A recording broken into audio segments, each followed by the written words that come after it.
Assalamualaikum warahmatullahi wabarakatuh. Perkenalkan, nama saya Yunandila dengan NIM 304021000262 dari Prodi Manajemen Fakultas Ekonomi Universitas Islam Sultan Agung. Pada kesempatan kali ini saya akan mempresentasikan mengenai analisis kasus bangkrutnya perusahaan yang mengambil studi kasus pada perusahaan Kodak.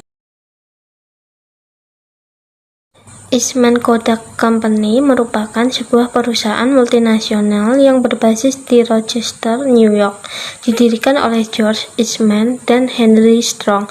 Perusahaan ini menghasilkan berbagai macam produk kamera, fotografi, pencetak, dan lain-lain. Pada tahun 1888, Kodak dilahirkan sebagai brand kamera portabel pertama diperkenalkan dan menandai kelahiran fotografi snapshot. Pada tahun 1892, nama perusahaan berubah menjadi Eastman Kodak Company of New York. Pada saat itu, produk Kodak telah mencapai distribusi di luar Amerika Serikat, terutama di Perancis, Jerman, dan Italia dengan kantor pusat di London dan sebuah pabrik di luar London. Pada tahun 1963, Kodak memperkenalkan kamera Instamatic. Ini merupakan revolusi fotografi amatir dan menjadi hits besar karena terjangkau dan mudah digunakan. Kodak memegang peranan yang dominan dan menjadi pioner dalam perkembangan fotografi film. Bahkan pada tahun 1976, Kodak menguasai 90% market di Amerika Serikat. Pada 19 Januari 2012, perusahaan Kodak mengalami kemunduran dan resmi mengajukan permohonan mendapat perlindungan kepailitan.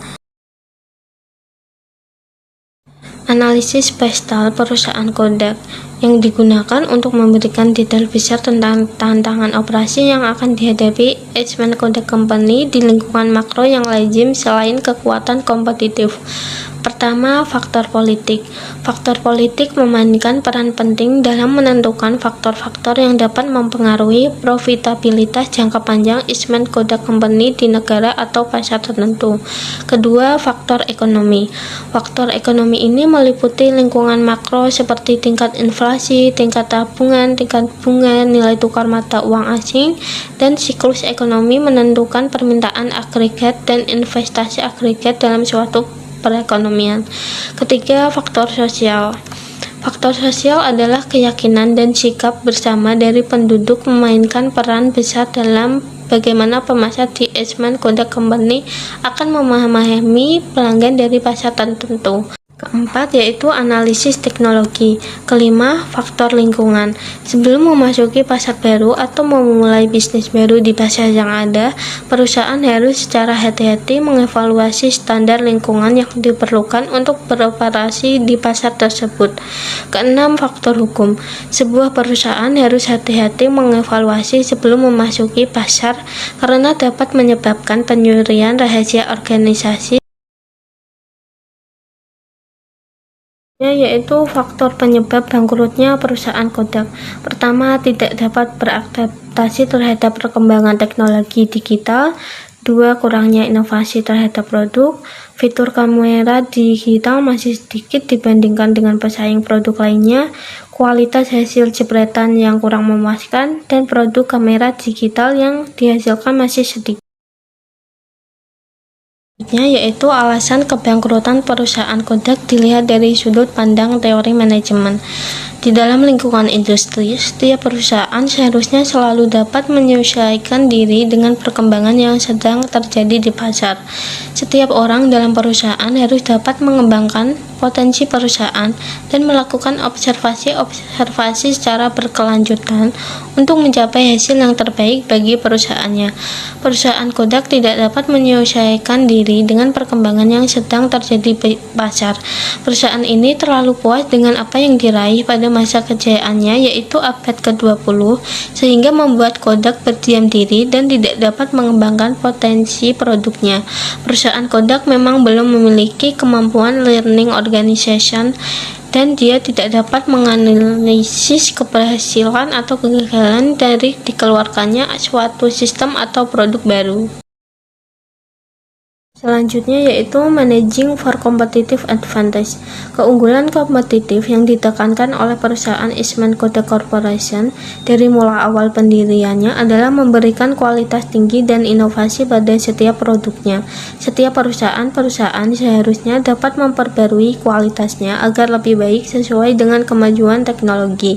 Melihat keadaan Kodak yang tidak dapat beradaptasi dengan perkembangan teknologi digital saat ini, maka kualitas pun sudah tidak dapat diandalkan lagi sebagai competitive advantage perusahaan.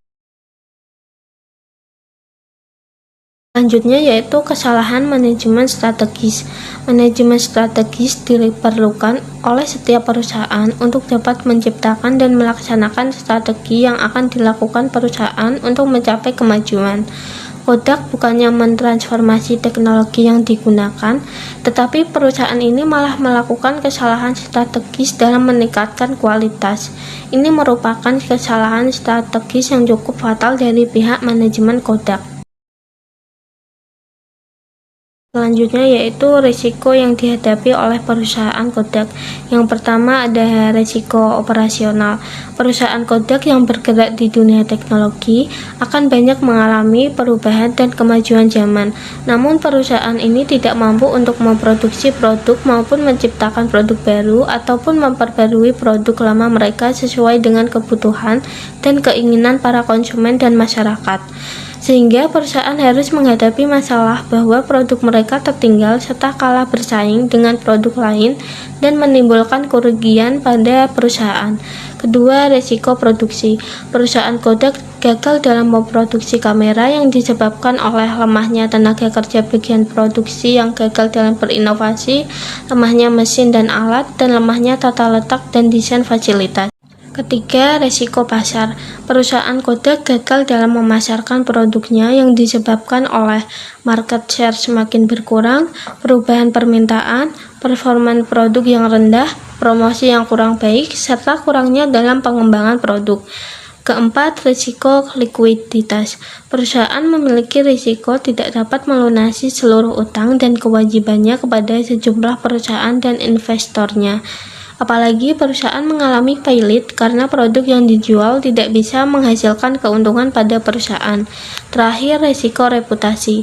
Perusahaan terancam memiliki reputasi yang buruk karena banyak pengamat bisnis yang meramalkan bahwa perusahaan tidak mampu lagi beroperasi karena harga saham perusahaan yang terus-menerus turun.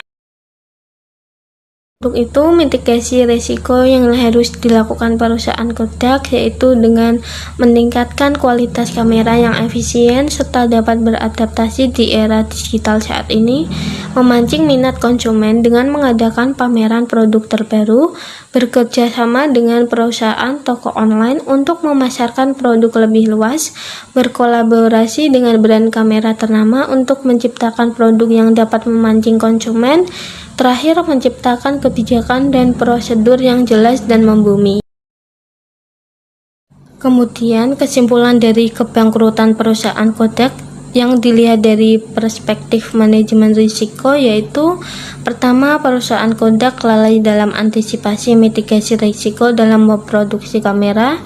Kedua, perusahaan Kodak gagal dalam antisipasi mitigasi risiko operasional. Ketiga, perusahaan Kodak gagal dalam antisipasi mitigasi risiko memasarkan produknya. Keempat, perusahaan Kodak lalai dalam antisipasi mitigasi risiko citra atau reputasi perusahaan. Dan yang terakhir, perusahaan Kodak gagal dalam antisipasi mitigasi risiko likuiditas. Sementara itu, elemen-elemen yang kurang diperhatikan oleh Kodak yaitu: pertama, terlambat dalam inovasi produk. Dalam hal ini, perusahaan gagal dalam memperbarui produknya sesuai dengan yang diinginkan oleh konsumen. Kedua, terlambat dalam pemetaan pasar. Dalam hal ini, perusahaan gagal dalam memenuhi kebutuhan konsumen. Ketiga, terlambat dalam pengembangan sistem dan teknologi seperti fitur-fitur baru yang terdapat di kamera. Dan yang terakhir, terlambat dalam menciptakan kebijakan prosedur yang jelas. Demikian beberapa hal yang dapat saya sampaikan. Mohon maaf apabila ada kesalahan dalam tutur kata maupun perbuatan. Terima kasih atas perhatiannya. Wassalamualaikum warahmatullahi wabarakatuh.